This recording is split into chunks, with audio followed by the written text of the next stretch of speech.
Hello and welcome to this episode of the Star Wars Universe Podcast. Today we're talking about Star Wars Rebels, Season 2, Episodes 3 and 4. And again, it'll be myself, Matthew, with Riki and Sarah Hayashi. And before we jump into that, I just want to say a quick thing. As part of kind of the end of the year stuff, I am doing a survey of all of our fans. Just a way to kind of get a sense from people who follow this podcast, follow my Superhero Ethics podcast, follow any other podcasts I'm on. I'd love to hear more from you as fans. What do you love? What do you not love? What do you want to see improved? What are things that would, encourage more listenership or perhaps even get you onto our Patreon or things like that? Would love to get more of that. So please, if you get a moment, please fill out this survey. It should just take a few seconds. You can go to it by the link that will be in the show notes for this episode. You can also go to it on our website. I will have a link right on the top of the website, theethicalpanda.com. It'll just take about 30 seconds or so. Fill out the survey. It'll be a great way to help us, help the podcast, and help you as listeners. So if you can, please do that. And if nothing else, we'll have a great episode for you right after this message.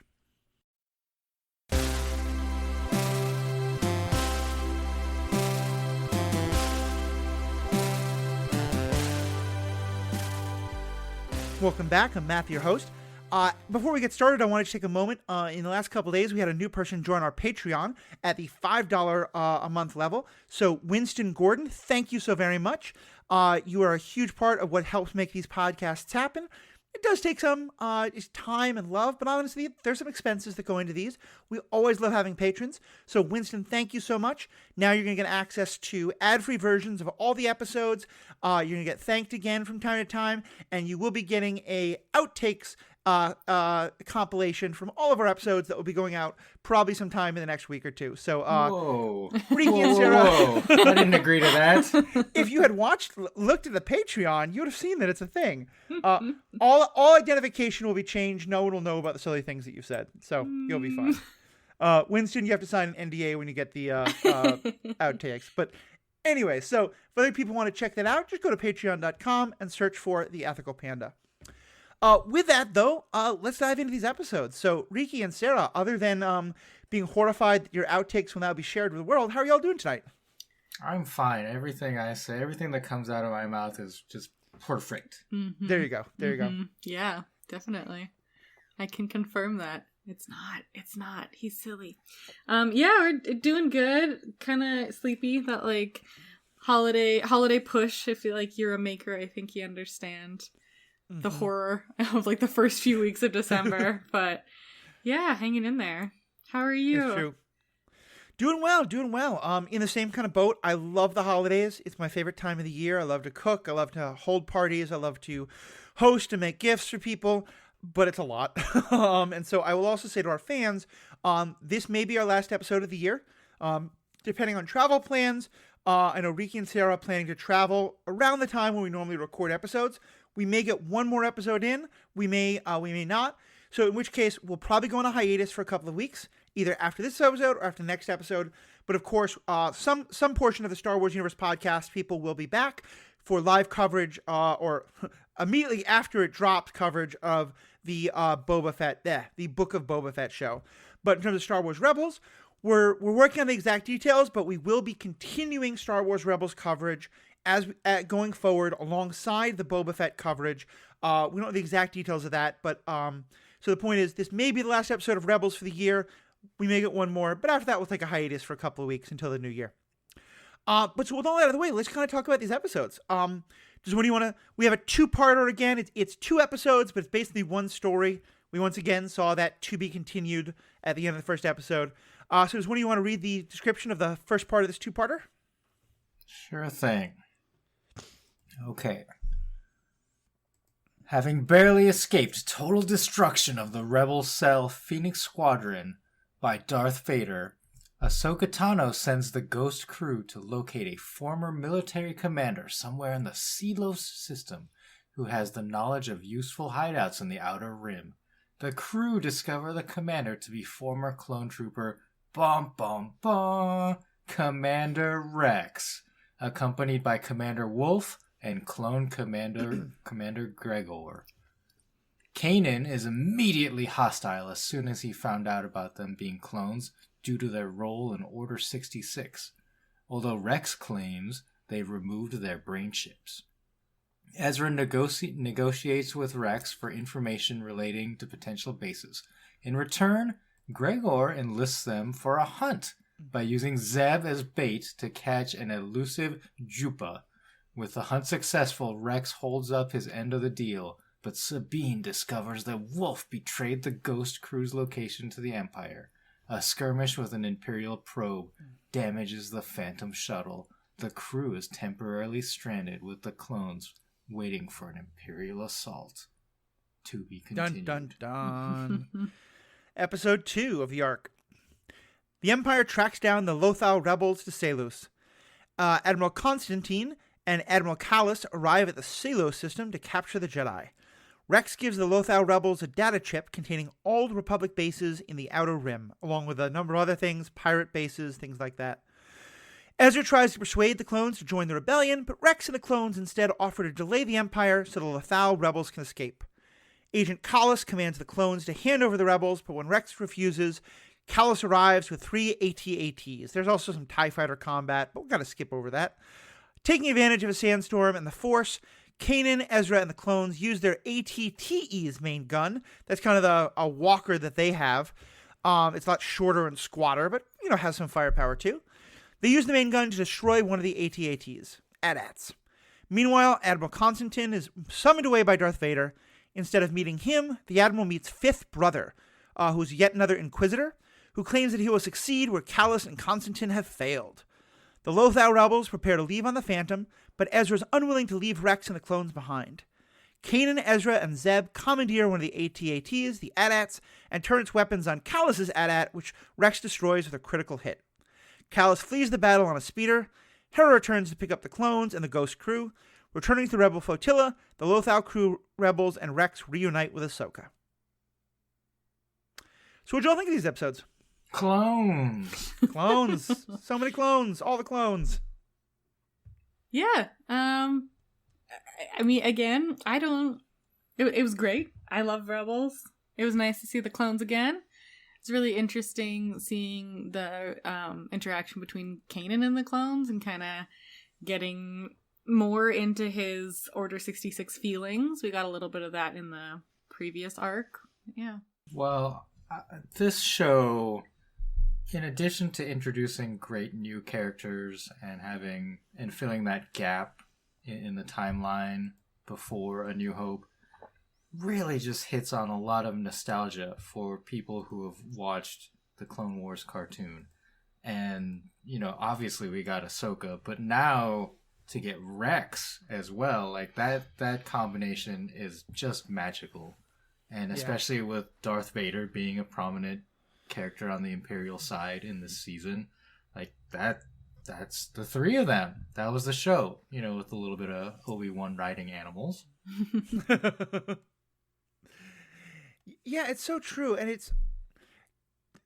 I think we talked about how before, but one of the things that makes Rebels work is that most of these characters are new characters. And so we don't have all this backstory that they have to live up to. And we also don't know where they're going to wind up in ways that, movies like Solo have it harder because you kind of know where that character is going to go. I really like what Rebels is doing of saying, we're going to focus on new characters, but they still exist in the world with these other characters, and we've gotten to meet some of them. And here, I think this has always been a real question for people. What happened to the clones after Order 66? And, after that all ended. This came long before Bad Batch. And there's a lot of little details here that really go deep into not just what happened to the clones, but to not just what happened to Rex and his friends, but to all the clones. One little thing I noticed was at one point, Kallus and some of the other Imperial officers are talking, and they mention, I think it's Kallus and Constantine, which it's not Constantine, I think it's Constantine or something like that.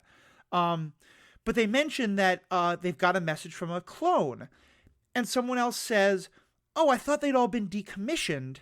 And then the other one says, "Well, yes, but we have kept hearing messages from this one. We thought he was just going crazy." And to me, that's interesting, because what it tells us is the clones were decommissioned, they were kicked out of the military, but they weren't all killed, as some thoughts were. They have been living out their natural lives wherever they are. At least that's my interpretation of this, since he's saying they're decommissioned, but we're not surprised that they're still alive and sending us messages. Yeah, and the one sending messages is Wolf, who I think still has sort of visions of grandeur and like allegiance to the Republic, which is now the Empire. But because yeah, like Wolf has been intercepting messages from Ahsoka to Rex. Rex hasn't gotten any of them. Ahsoka mentions to the rebels, like, yeah, I've tried contacting Rex a couple times, but he hasn't returned my calls, basically. Mm-hmm. It's so high school. Yeah. He's left me on red, I don't know.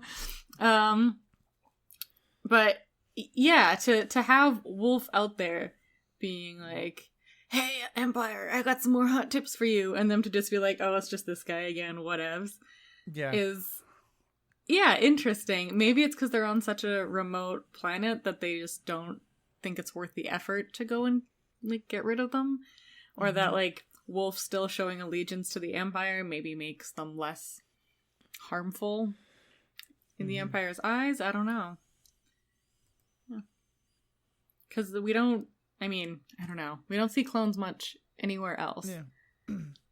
Yes. Yeah. When I just been kind of commenting on the general thing, but I think that's a good way to we can jump into to Wolf's story first, because I find him a very interesting character, because at least the way he explains it, his thought, and it kind of makes sense, is like, you know, we fought in the war ended terribly, we all put our lives at risk so many times, we're done, you know, and it seems his loyalty, it may be right to the Republic or the Empire. But what I got, at least, is his loyalty is first and foremost just to his brothers. You know, the three of them have this chance to live out their lives and go hunting for the dune sand snakes, which have somehow made it to this planet. And he just doesn't want Rex or any of them to be at risk again. Yeah, and his like constantly reporting to the Empire is sort of a way of just keeping their collective noses clean. Yeah. That was kind of my sense. And also just kind of keeping, like, I think it's you know, if Ahsoka contacts Rex, she'll convince him to join some problem, you know, to get him into danger or something like that. I thought Wolf got off crazy easy once they discovered that he was doing this stuff. Because, like, not only did they discover he's been reporting back to the Empire this whole time, presumably, but also that he informed on the rebels location and said, like, I've got Jedi here, and then like Rex was just kind of like, Wolf, that's bad, and he was like, yeah, you're right, and we're like, oh, it's okay, we're bros. Like, what? That is not okay. He needs a little, like, what? Okay, I don't know, that blew my mind a little bit, but I don't know, maybe they are bros, maybe it is okay. Well, we've talked about the loyalty of clones to each other, to their brothers. Right. Mm-hmm. And it's been pointed out, like, the Empire has basically pointed out that stormtroopers, the conscripts, have loyalty to the Empire, first and foremost. And that's mentioned several times across multiple series, I think, to contrast versus the clones' loyalty to each other, first and foremost.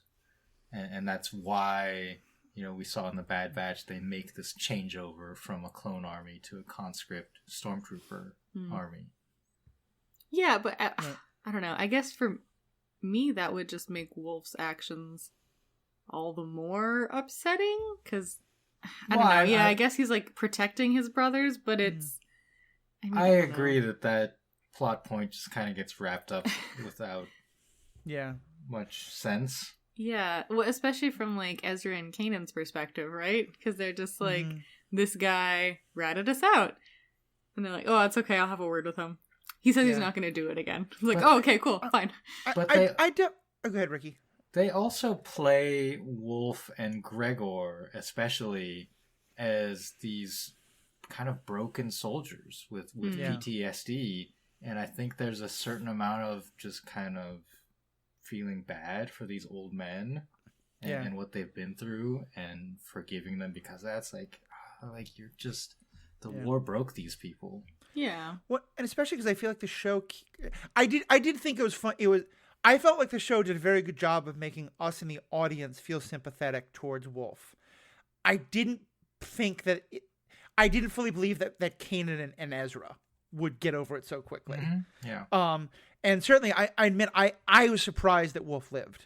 I thought the very cliche of like Wolf did this terrible thing, so he's gonna like give up his life to save everybody else would be the way they would resolve it. But kind of going to what you were just saying, talking about Riki, like I definitely think that was the thing that came through loud and clear is not only that these were broken men, but that they like just as much as Kanan felt the clones had betrayed the Jedi. Like at the very beginning, you know, Wolf feels like the Jedi betrayed the clones. And to me, I think it kind of speaks to just how much Palpatine had managed to kind of muddy the waters behind this, of leaving both sides feeling completely betrayed by the other. And one thing I know, there was a couple of lines there where they talked about like, you know, our war is over. You know, Rex at one point says the war left its scars on all of us. And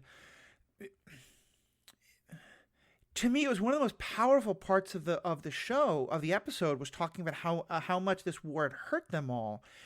And I spent a lot of the episode feeling kind of annoyed at Ezra, because Ezra kept saying, "No, it's okay. You can fight with us. You can still be useful. It'd be great." And I keep thinking about all the stuff from the Clone Wars of the soldiers being upset about the idea that all they're for is to fight, you know, and to me, what's beautiful about this is seeing these three men who've been able to say, we can have a life outside of fighting. And so then we get to the end and Rex offers to fight and probably die so they can get away. And Rex says, we're soldiers, Ezra. This is what we were born to do. I don't know if this was intentional by the writers, but that kind of broke my heart for a minute, because I just felt like, no, but like, it was awful that you were born to be fighters, and now you figure out you don't have to be, but now you're going back to it. I don't know. Am I projecting too much here? Or did you all get any of that as well? Yeah, I mean, I don't think I was upset at Ezra for recruiting so hard, because, I mean, he wasn't around during the Clone Wars. Not upset at Ezra, because, like, he wasn't around during the Clone Wars, right? So I don't think he has any sort of feelings or experience about that. He's just like, this is what's happening right now, and hey, you guys used to be soldiers, right? You can come help us, right?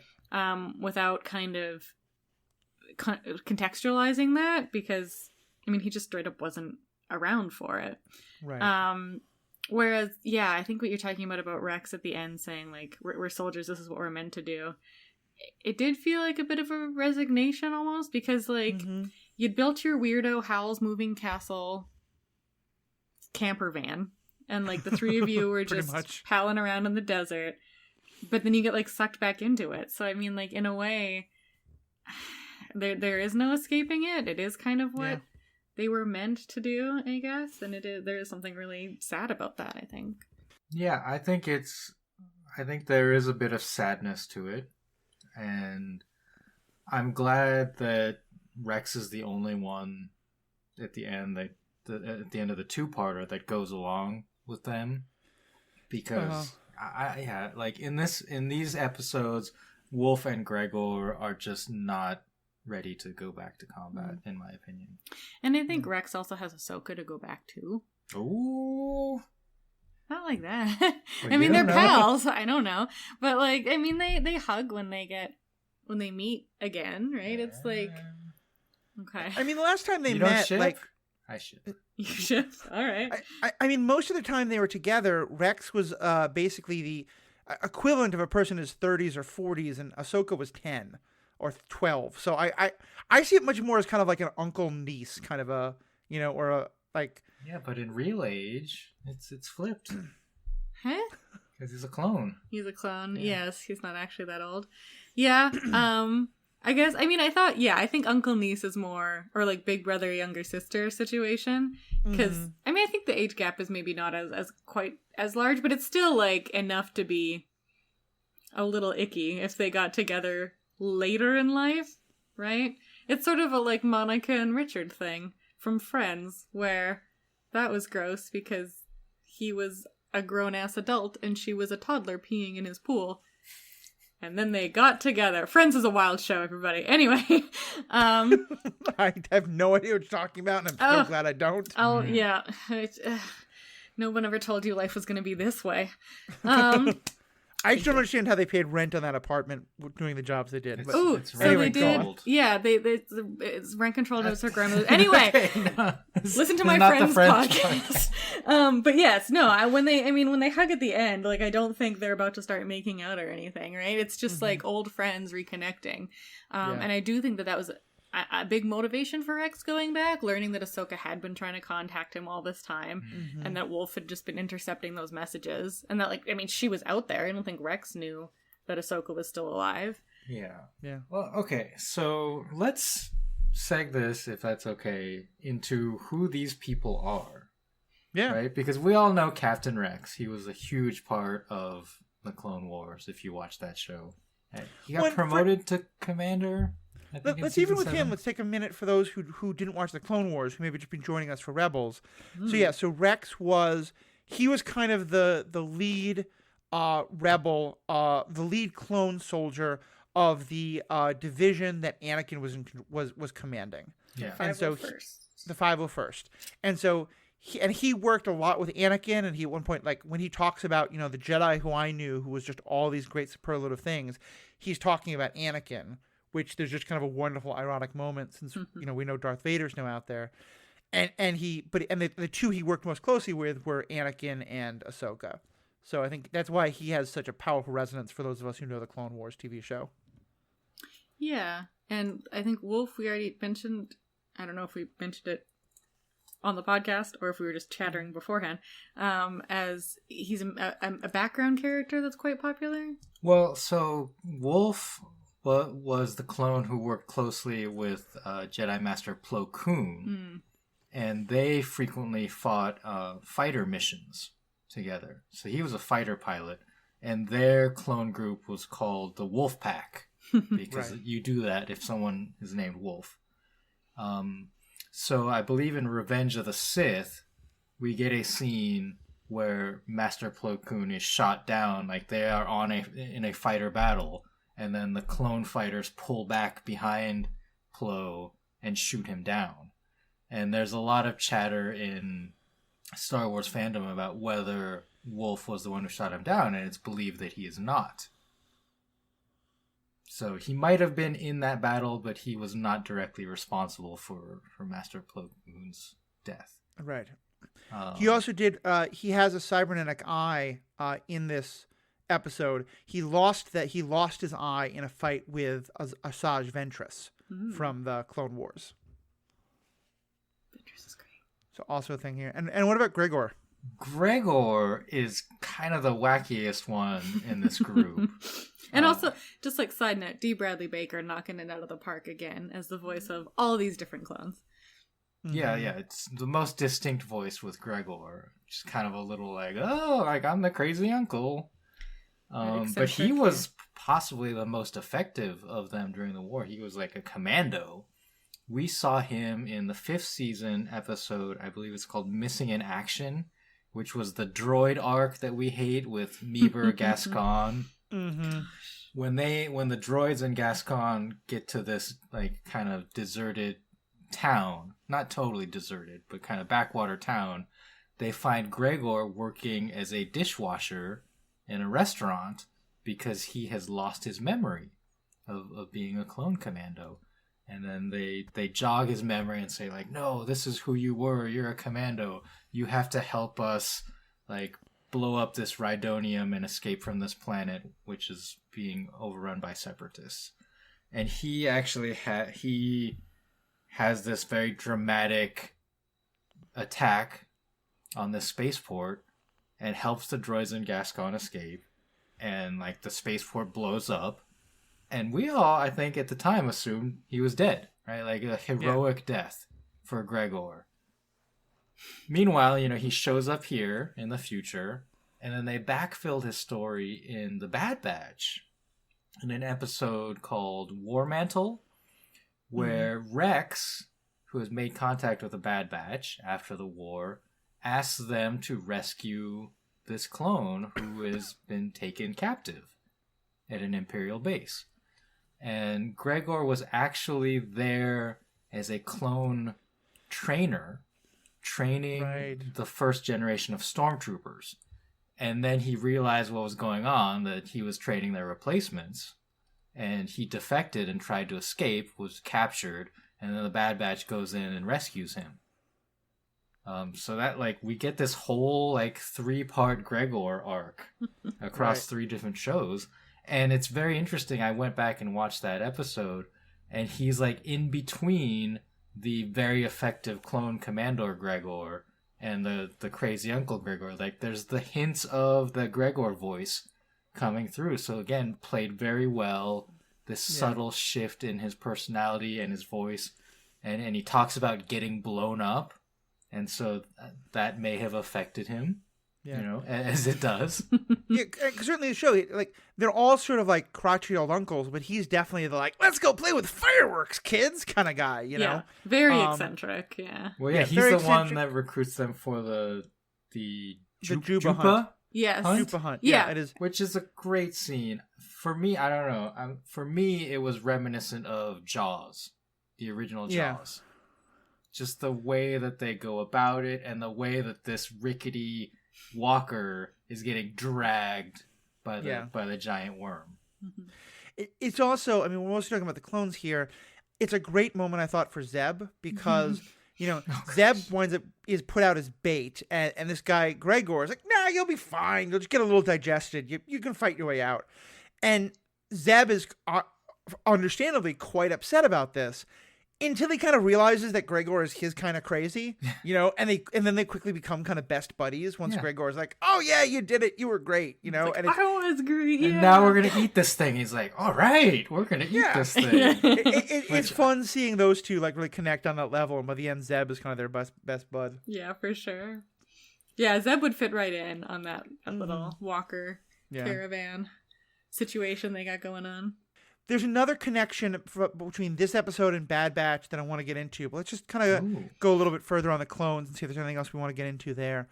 Because I think the episodes are a really good way of exploring like what's happened to the clones since Order 66, all the PTSD stuff we talked about.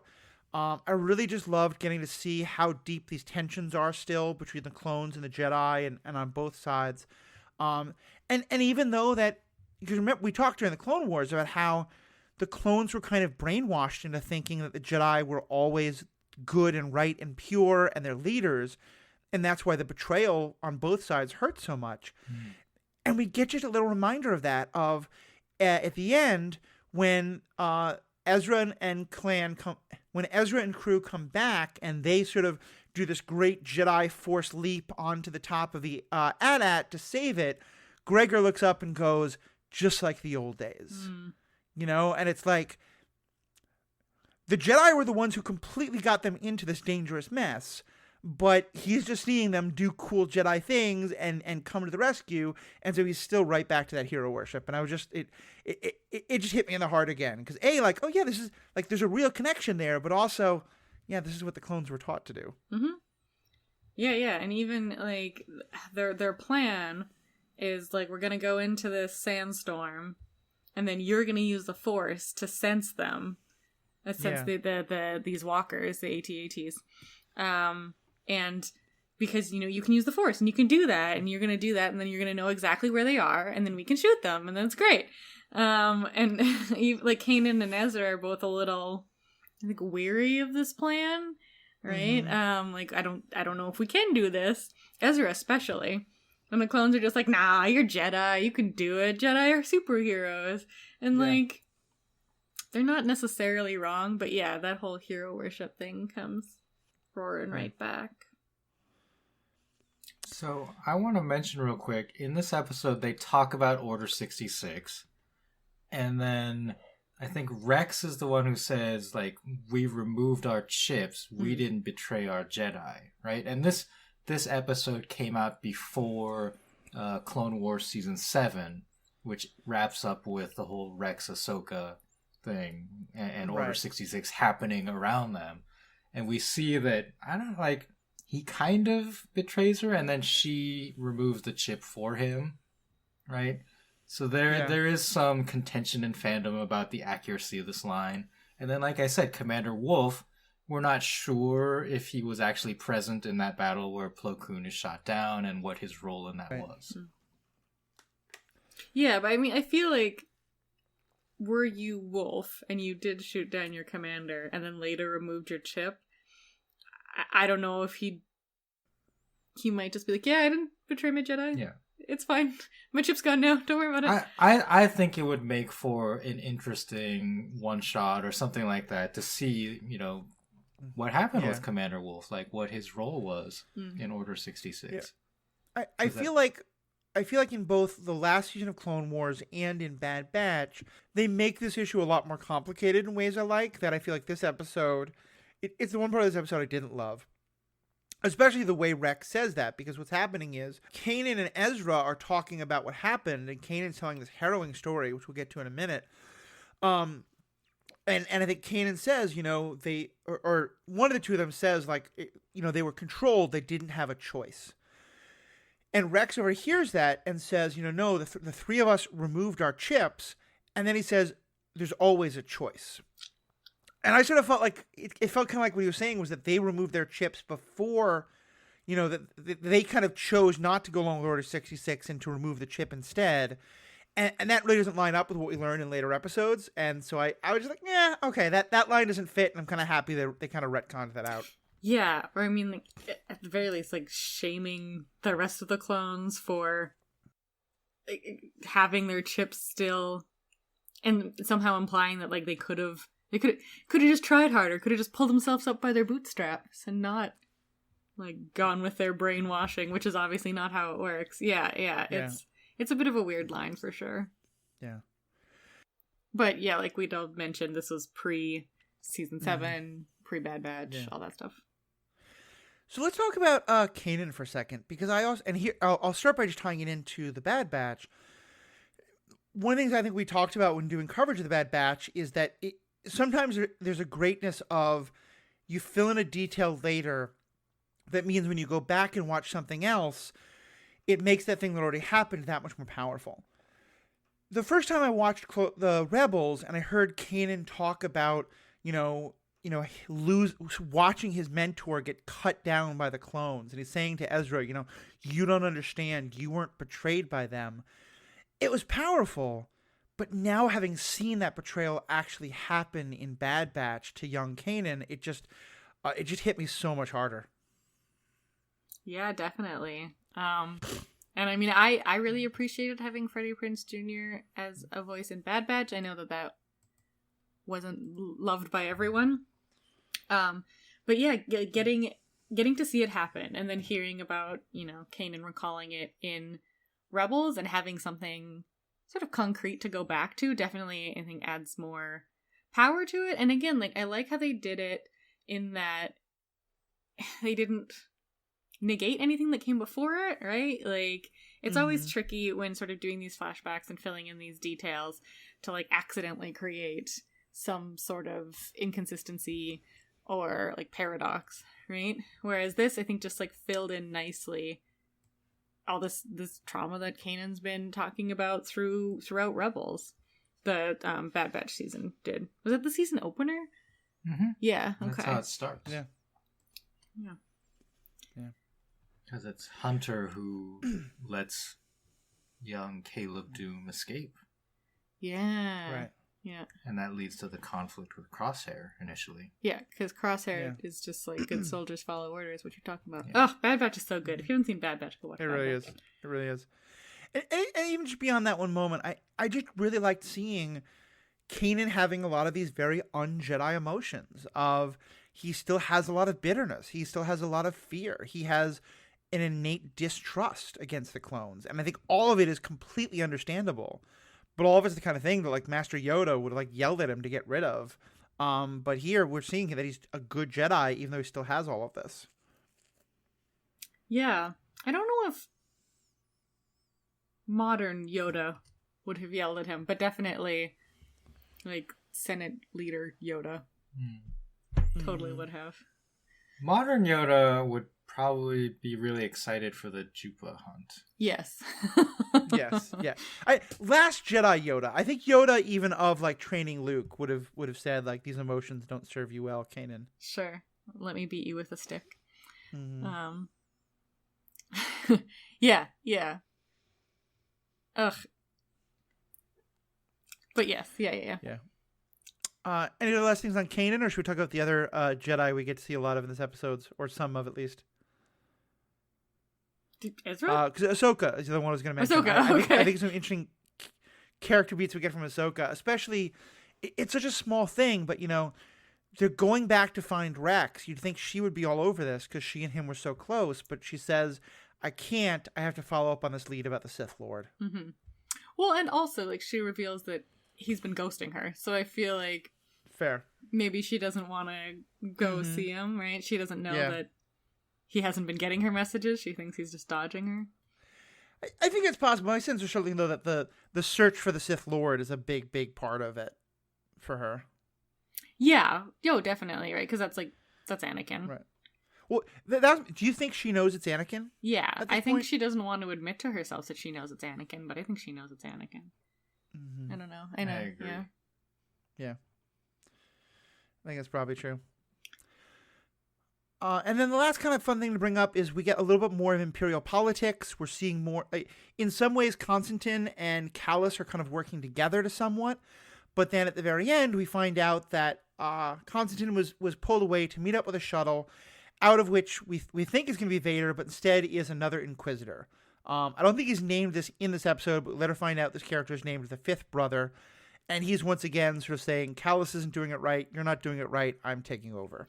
Yeah, when Constantine is pulled away, I think it's either implied or like said directly, like this is a direct command from Vader, because he's like, I'm here to wait for Kallus. I'm providing air support to Kallus so we can catch these Jedi.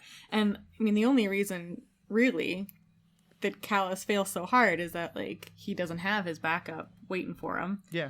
But yeah, it's implied like this is a direct order from Darth Vader. Do it now or perish, probably. So, I mean, it feels a little like MacGuffin-y, but... Mm-hmm. It's very MacGuffin-y. I mean, the whole purpose of the Inquisitors is to get the Jedi.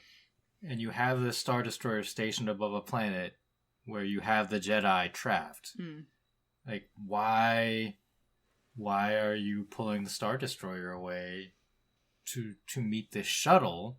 The shuttles have hyperdrive. Yeah. So where are they meeting and why? Like, it is completely just a nonsensical plot point, in my opinion. Yeah, almost so much that I thought, like, oh, is Chopper somehow sending in this fake message? But no, it's genuine. It was a MacGuffin, but I guess I was kind of happy to. I was okay ignoring it because to me the main interesting thing is that we now have a new Inquisitor back. Yeah, and I think it also is necessary because then we continue seeing Kallus as like competent just in a rough situation, right? That the Jedi are barely besting him, but Kallus is still like on his game. He's good at his job. He's just kind of meeting these insurmountable obstacles. Whereas if he had his backup there and they still got away, then it would be kind of like, okay, Kallus, you're not only are you not getting the job done, but you're actually bad at your job. We're starting to see the cracks, though, in Agent Kallus, because at the end, after his walker is destroyed, he's like, get to the speeders, and he speeds off on a speeder bike, and then like behind him, he leaves one of his troopers just kind of running, right? So I think that is a like self-centeredness and cowardice in Kallus that maybe we are not used to seeing. I mean, we did see him kick someone off into a pit to die because he made a bad joke. Yeah. Yes. I mean, that's just like ruthless. Yeah, a distaste of I get puns. what you're saying, yeah. Yeah, no, I mean, I don't necessarily think it's like a cowardice. I think maybe it is cowardice. It's like he needs to perform and he needs to get stuff done. And I think he feels like the fire under his butt that he's got to start showing results. Yeah. But like I said, leaving the trooper behind, because like you can ride two on a speeder bike. Yeah, but then the other guy's going to like weigh you down, and also like, what if he starts making bad puns? To me, it reminded me a lot of cartoons from the 80s, like Transformers and Inspector Gadget, where at the end the villain is always like speeding off and like shaking their fist. and it had that kind of vibe of like he's in the past, like he's had the rebels on the run and they've escaped, and he's like shakes his fist at them as they're flying away, and now here he's the one who's speeding off, and maybe it's because now we have Rex. We certainly have seen General Grievous do this, where he would like literally like take other droids and throw them at the Jedi to sort of give himself a chance to escape. Yeah. Exactly. And I think it's nice that we have an Inquisitor back, because to me, kind of what it says is like we're still going to have this dark side Force using group chasing our heroes, but also that like they know to mostly keep Vader off screen. You know, I think it's been great seeing Vader do Vader things, but if you have that happen too much, he's going to lose his appeal. He's going to lose his mystery. Yeah, Vader's the big boss. And we've got to go through a whole bunch of mini bosses before we can actually get to him. Yeah. And as you mentioned, this Inquisitor is the fifth brother, because there are going to be other Inquisitors with numbers and sibling When we were introduced to Second Sister and Ninth Sister in Fallen Order, the video game. Was that before this or after this? Probably after, actually, thinking about it. But yes, this naming convention.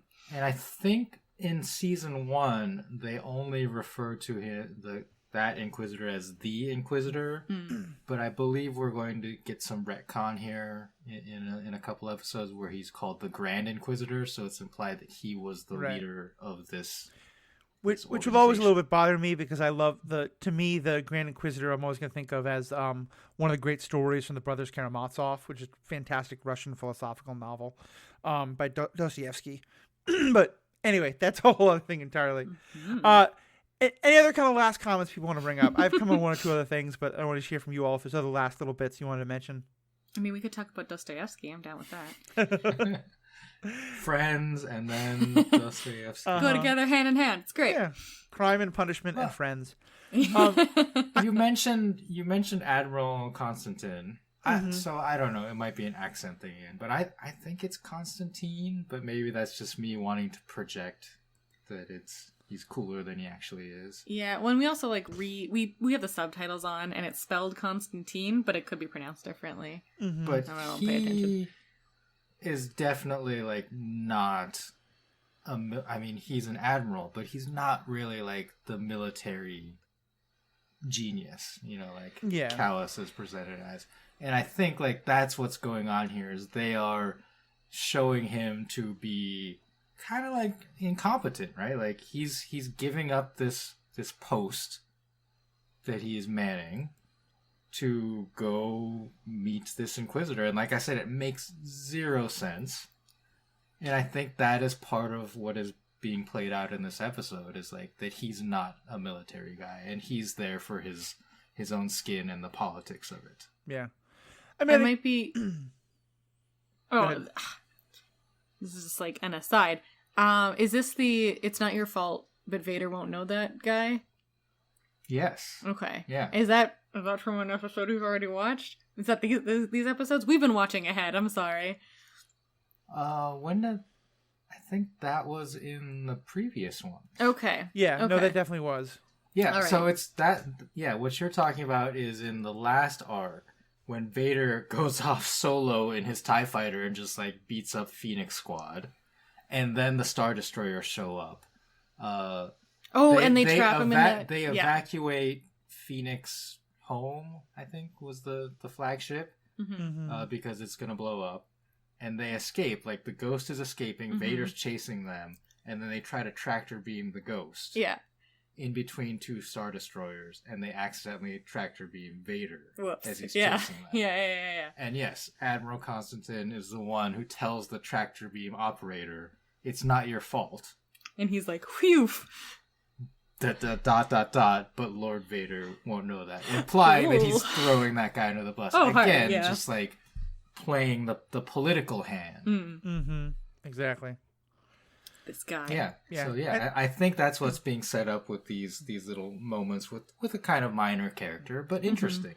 And I think part of what it's also getting at is that, and again, the novels, the Thrawn novels that I've talked about, that happen concurrently to this, go into more detail on this, but I think the show is showing it to us as well, is that from the perspective of the Empire and the Imperial military, what's happening on Lothal is fairly low level. You know, like the defeat of the Phoenix Squadron and of the central warship of Admiral Sato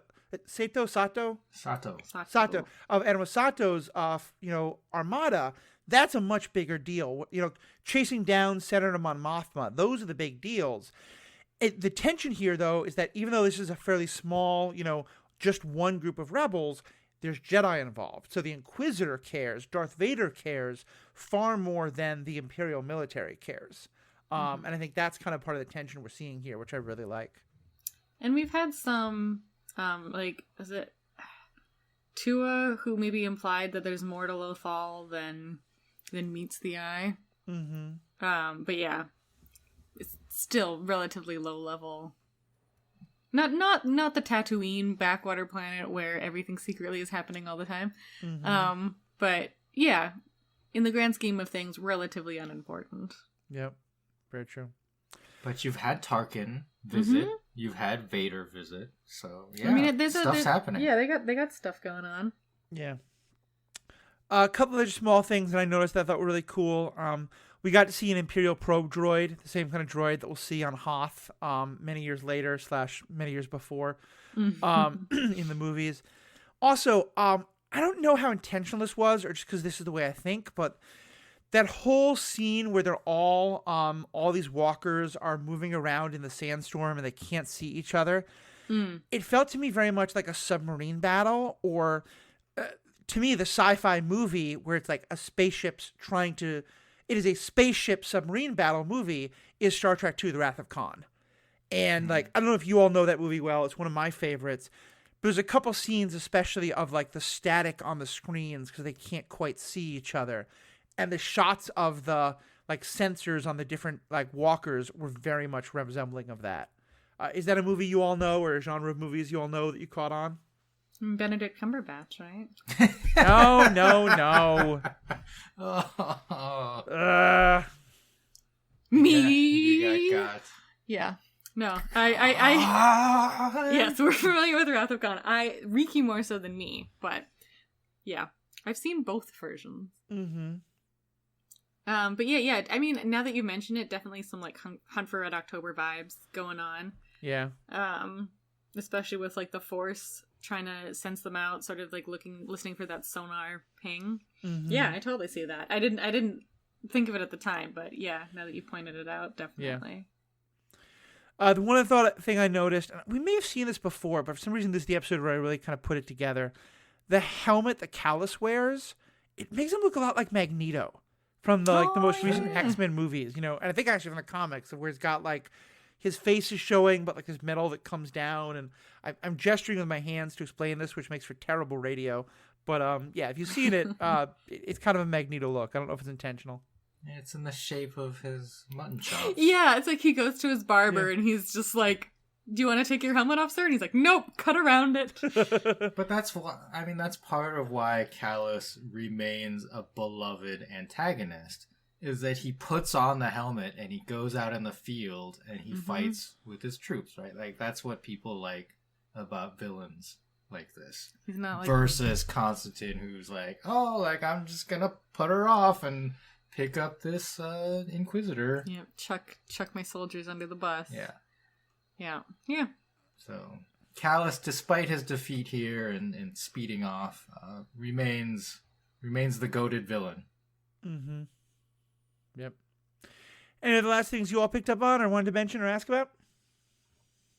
I want to mention kind of the putting aside of Hera in these episodes. Yeah. So when they first get to the planet, there's some kind of like technobabble problem on the ship that she stays behind with Chopper to repair.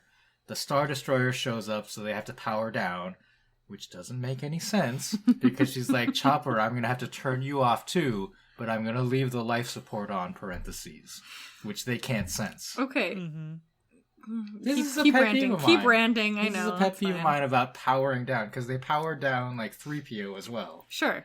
But the ship is running on life support. That takes power. Okay, turning off life support doesn't instantly suck all the oxygen out of the room. No, but it's gonna get real cold. Sure. Real fast. I mean, but to me, this is the thing that happens so often in science fiction. And granted, this is not science fiction; it's space opera. But in this realm of storytelling, and I think of like Star Trek as the all-time king of it, but Star Wars does it too, where you want to create a tension that the technology you've invented makes irrelevant, so you have to find a way to break the technology.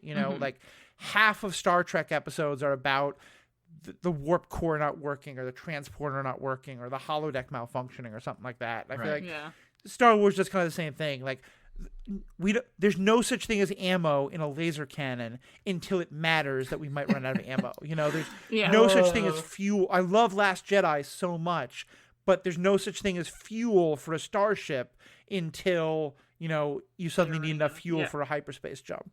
Yeah. In the pilot episode of Star Trek Voyager, where they get stranded in the Delta Quadrant, they mention how many photon torpedoes they still have. And there's a great YouTube video that just cuts every single time that they fire a photon torpedo in the course of the series. And it's much more, obviously, than the number that they say in that episode. Yeah.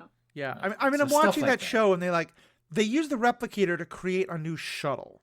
So I feel like they can replicate some phantom torpedoes, but it makes absolutely no sense. Yeah, and their holodeck runs off a different type of energy, so it's okay to have an entire town that people can like go screw off to, and every time don't worry about it. Yeah. But my point about Hera was, I think from a plot perspective, they left her behind so that Kanan would be the lead of the rebels on the planet, so that there would be more tension with him and the clones. Yeah. I think if Hera's there, she would be able to counterbalance him more and be able to say, hey, calm the heck down. Yeah.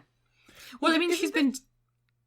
isn't that a constant that most of the time, like, she always stays on the ship when they go on away missions? Because she's the pilot?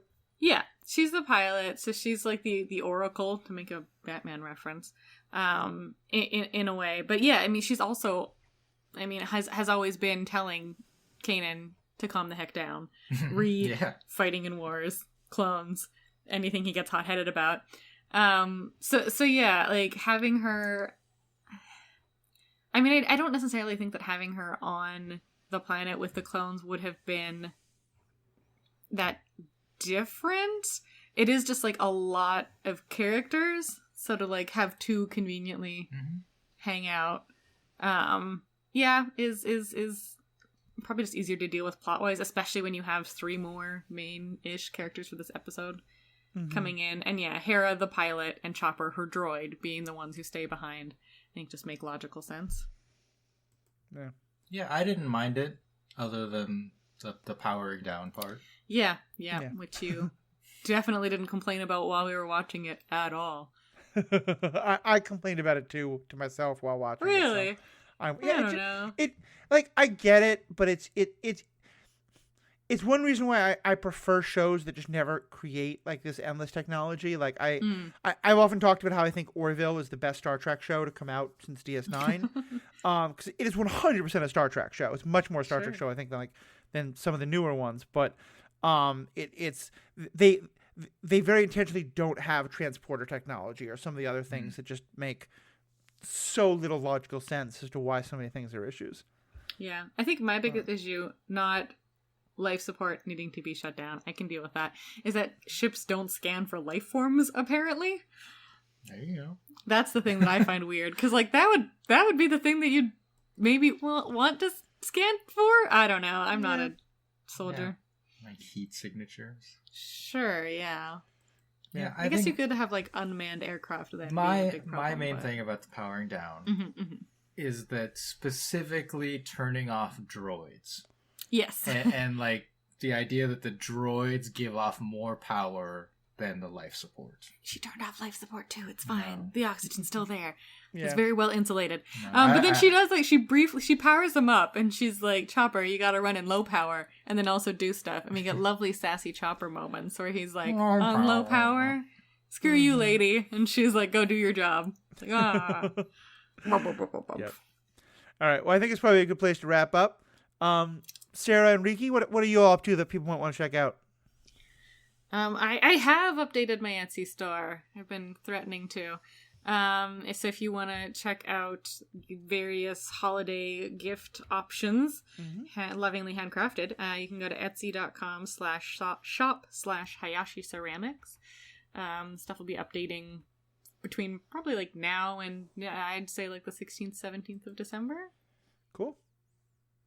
You I'm can looking find now. me- I'm looking at ceramic pumpkins and porcelain Christmas ornaments. yeah. All kind of cool There things. you go. Yeah, the pumpkins are a little out of season, but maybe you've got someone who enjoys the spooks and/or gourds. Yeah.